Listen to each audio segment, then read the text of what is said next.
Hello everyone, my name is Melanie White, and today I'll be presenting on female agency in ancient Greece, specifically talking about the myth of Orpheus and Eurydice and comparing to a modern adaptation. An overview of today's presentation. First, we'll be discussing female agency in myths, so we have a baseline understanding of the expectation of women in mythology and where these expectations came from. We'll then be discussing two renditions of the Orpheus and Eurydice myth, first in Virgil's Georgics and then in Ovid's Metamorphoses.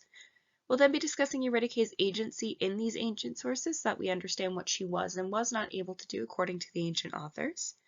We'll then be discussing Hadestown, which is a musical by Anaïs Mitchell, as our modern adaptation of Orpheus and Eurydice's story as a comparison of the two. We'll then discuss Eurydice's agency in Hadestown so we can see the comparison between what she was able to do in the modern adaptation versus in the original myth.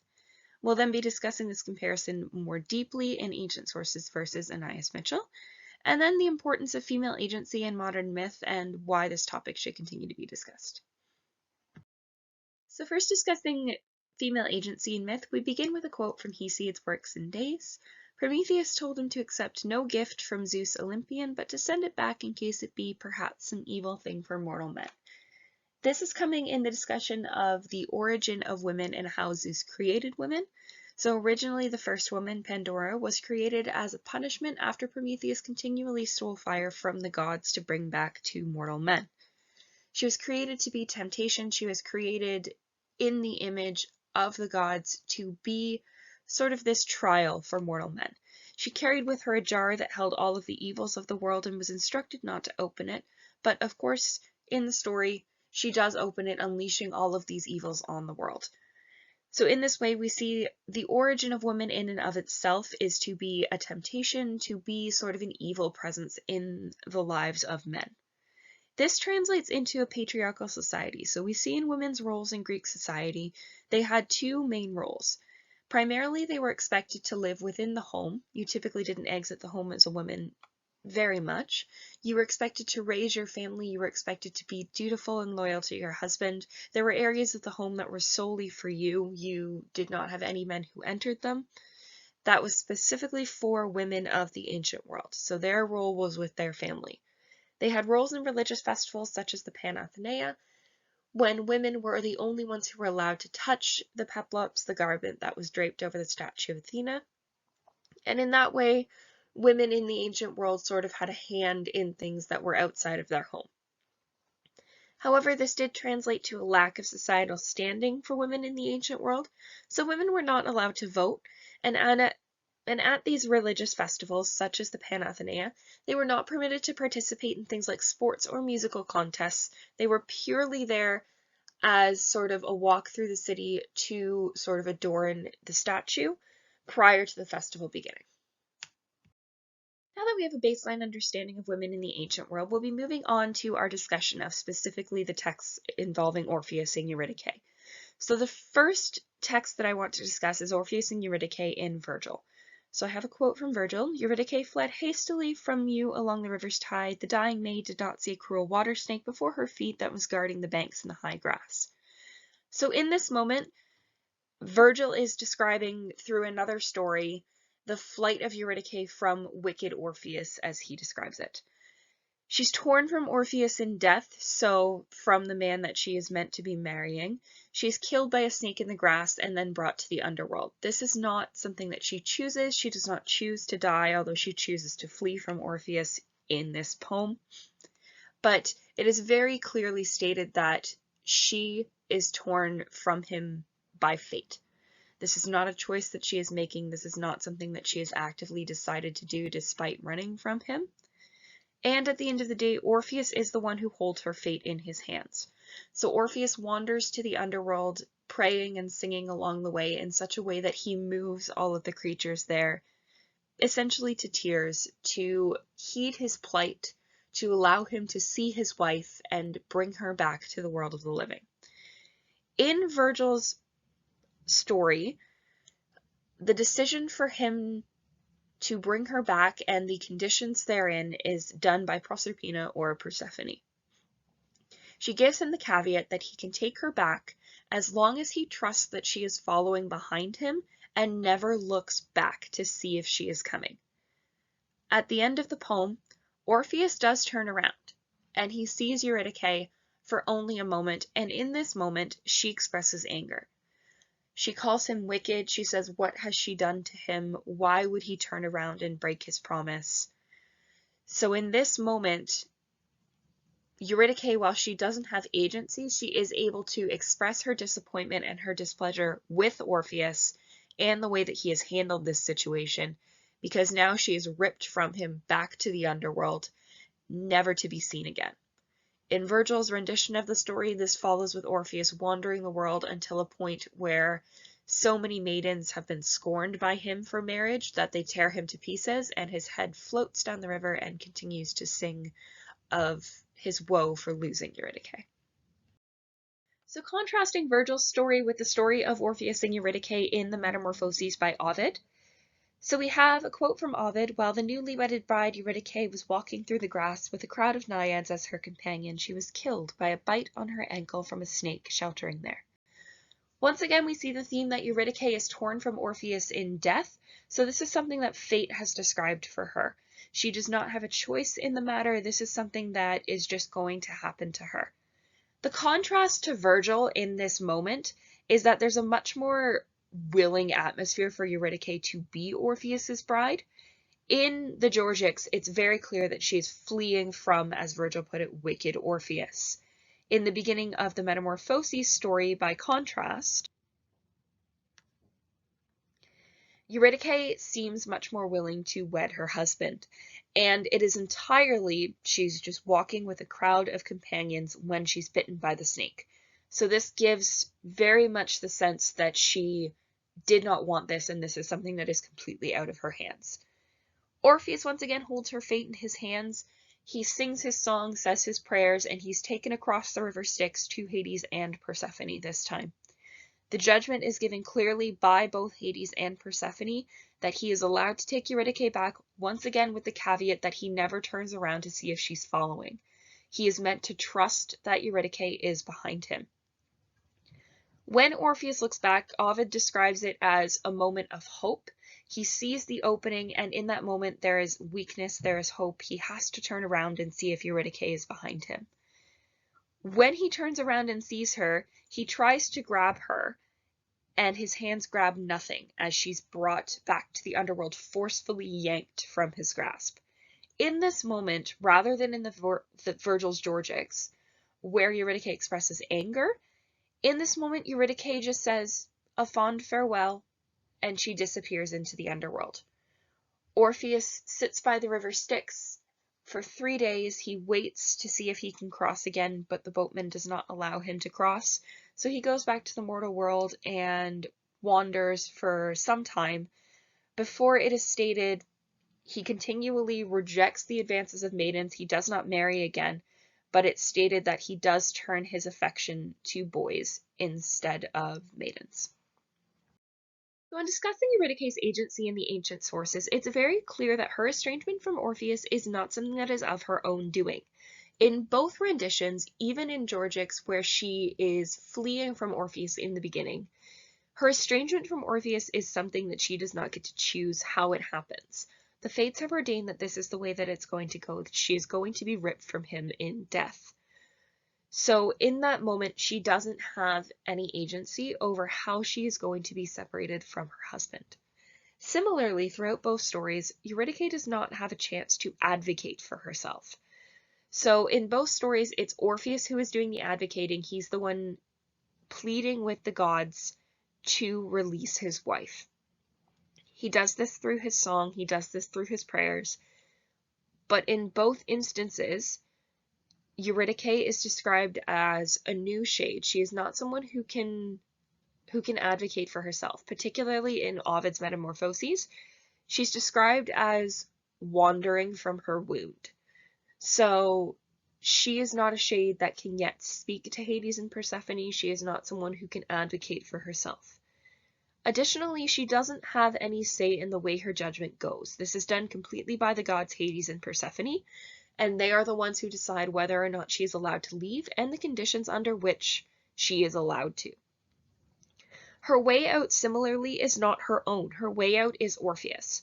She has to follow behind him and trust that he is not going to turn around to look at her. He has to trust that she is following in his footsteps with no knowledge of whether or not she is. He has no way to know if she's behind him.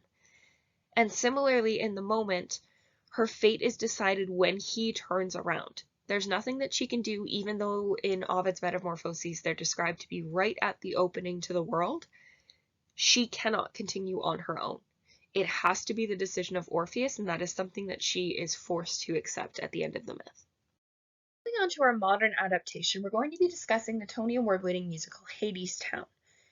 So this musical was first penned by Anaïs Mitchell in 2010, and it sets the myth of Orpheus and Eurydice in a Great Depression-like era.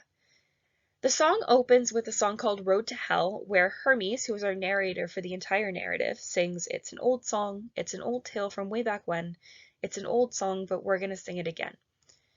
Kind of parroting the oral tradition that was passing down mythology from the ancient world. So Hermes is saying, this song, it has not changed, we are going to continue to sing it. The play focuses on both Orpheus and Eurydice and Hades and Persephone and the dynamics therein. It starts with Orpheus and Eurydice falling in love and getting married during the summer months when everything is warm and plentiful for the people up above. During Persephone's absence, we see the winter months where there's not enough food and not enough shelter for all of the people who are living up top, as they put it. This leads to hunger and temptation for Eurydice, who is trying to keep her and Orpheus alive while he's working on the song that he thinks will right the world. Eurydice is presented a choice by Hades where she can go to Hadestown and live in what he calls prosperity. She can be employed, she can work on his wall, she can be paid and be sheltered and fed, or she can stay with her love Orpheus and suffer and trust that it is going to be worth it when he has finished his song. Eurydice ultimately chooses to go with Hades. She goes to the underworld because her hunger wins out. And Orpheus is then told by Hermes that because he was so distracted with his song, his wife has gone to the underworld. Or his wife-to-be in this case. So he then goes to the underworld and pleads with Hades and Persephone, Persephone eventually changing Hades' mind as she does in Ovid's Metamorphoses. And he is allowed to take her back with the same caveat that he is not allowed to turn around. The Fates sing doubt into his mind, physically always present during the musical, and he turns around, and Eurydice falls to her knees and is taken below the stage. Throughout the musical, we can see that there are several moments where Eurydice displays her own agency, where most of this is presented as though it is her choice. During her song Flowers, Eurydice sings, "You, the one I left behind, if you ever walk this way, come and find me lying in the bed I made." In that moment, it is very clear that Eurydice thinks that all of this is her fault and her choice. She's made her bed, she now needs to lie in it. This is the moment where she's forgetting her life from before and she's working on Hades' wall and kind of being amalgamated into the masses there before Orpheus comes back to see her. So the way that it's presented in Act 1 is that Eurydice's death is her own choice. It's not a death in the traditional sense, it's a death in that she's removed from the society that she's known all of her life. In this moment, Eurydice is presented with a temptation from Hades. Hades goes to her after a fight with Persephone, basically saying he can take anyone else that he wants because he has more to offer. So he sings her a song that says it's cruel that she should sing on empty, and he would like a canary down in his mine. So he extends his hand, he extends a ticket to go to Hadestown on the train, and says, if you come down, you will have work, you will not be hungry, you will not be without shelter, I will keep you safe, essentially. And she makes the choice, saying that her heart yearns to stay, but she can't ignore her stomach, she can't ignore her hunger, and does take the train to Hadestown. Mitchell presents this as an understandable action, wherein you understand the plight of Eurydice. She is starving, she is without shelter, and when presented the opportunity to get out of that situation, she is going to take that over what her heart wants, which is to stay with Orpheus and get married to him. It's presented in a way that it seems like her fate is constantly in her own hands. She's constantly making these decisions, but still, the fates are constantly singing in the back of her mind as the play goes, and Hermes makes it very clear that they're singing this song knowing how the end is going to go. It's the same every time they sing it, but they're hoping that it's going to turn out differently, that she's going to make a different choice. So in this way, it's seemingly in her hands, but at the same time, Mitchell makes it very clear that her agency is not always her own. And at the end of the day, her fate, whether or not she's allowed to leave Hadestown, is still left in Orpheus's hands. Having a deeper understanding of the ancient sources and Anaïs Mitchell's Hadestown, we can now compare and contrast the two to discuss female agency more deeply. So in both renditions, we see the fates influencing what Eurydice is able to do. In Anaïs Mitchell's Hadestown, they are physically singing to her and influencing the decisions that she is able to make. And in the ancient sources, they have preordained her death and made it so that is how she's going to be pulled from her husband. In both renditions, we see Orpheus responsible for getting himself to the underworld through song and prayer. It is his song that moves beings to allow him into the underworld and ultimately moves the gods to allow him to bring his wife home. Per the gods, we see Hades and Persephone in both renditions responsible for Eurydice's fate and whether or not she is able to return to the surface. In all three renditions, Persephone is the one who flips Hades' decision and is largely responsible for making sure that he allows them to come back. It's more explicitly stated in Anaïs Mitchell's Hadestown and implied in Ovid's Metamorphoses that she speaks to Hades and kind of helps him set the terms. And then in Virgil's Georgics, it is stated that Proserpina sets the terms entirely for how Orpheus is able to bring Eurydice home. Orpheus's deal in both the original ancient texts and Anaïs Mitchell's Hadestown is the same. He must bring Eurydice out without looking back. He has to do it with the knowledge and the trust that his wife is following behind. And when he turns around in both renditions, that is when she is ripped and pulled away from him once again. Differences that allow us to discuss female agency kind of more in depth. We can start with the time period. So we're looking at a modern time period, which is more Great Depression era, where it was more kind of everyone fending for themselves. So Eurydice had to have her own agency because she was alone for a lot of her life and she had to survive on her own. So this automatically gives us a female character that is more ready to stand on her own 2 feet. In the original time period, we're existing within that framework where women were kind of expected to be subservient to their husbands. Eurydice's agency and demeanor also changes between the original mythology and Anaïs Mitchell's Hadestown.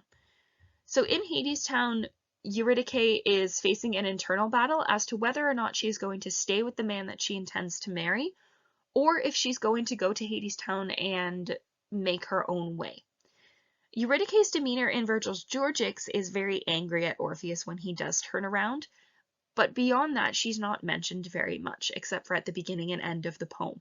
It's the same thing in Ovid's Metamorphoses. We see kind of a more demure Eurydice, where she accepts her fate more readily. The motivations are also different. So in Anaïs Mitchell's Hadestown, the motivation for Eurydice being in the underworld is that she's starving. It's a survival mechanism. She has to go there if she's going to be able to eat and shelter herself because Orpheus is not providing for her. So she's taking this into her own hands. In the original mythology, the motivation falls entirely on Orpheus and his love for her to bring her back. She doesn't have a motivation to go to the underworld. She's killed and brought there forcibly. And then, of course, comparing death to servitude. So Eurydice, instead of dying in Anaïs Mitchell's Hadestown, is put into essentially an eternal servitude to Hades, working on his wall, versus her actually dying in the original myth. This displays a clear change in agency from the original myth to the modern myth. Looking at the quote here from Gone, I'm Gone, which is when Eurydice actually leaves Orpheus in Hadestown, it's very clear that the agency is hers. She has much more of a choice in the modern mythology versus in the original when she is forcibly ripped from her husband in death. Please have a look at the sources here if you're interested in reading any more, and I wanted to thank you very much for viewing my presentation, and I can't wait to answer questions and go more in detail about this at Symposium on March 12th.